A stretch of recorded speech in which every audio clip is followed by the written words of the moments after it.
أول جملة سمعتها لما خبرت العالم إني بدي فوت بمجال العمل أونلاين والتسويق بالعمولة إنه هذا العمل نصب وكله كذب. أنا ما دخلت هذا المجال بشكل عشوائي وإنما عن دراسة. بتعرفوا إنه التسويق بالعمولة هو من أسرع أنواع التسويق نمواً بالعالم، وهالشي بتثبته الأرقام. النقطة الثانية المهمة اللي ركزت عليها إني أنا ما اخترت ترند مؤقت وإنما اخترت قطاع دائم، يعني عليه طلب بشكل دائم، واللي هو القطاع الصحي.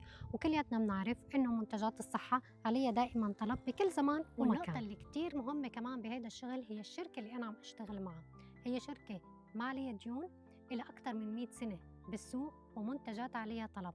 والأروع إنه هي كمان شركة إلى مراكز على أرض الواقع، يعني مو بس شغل أونلاين، وبتوصل منتجاتها لأكثر من 70 دولة.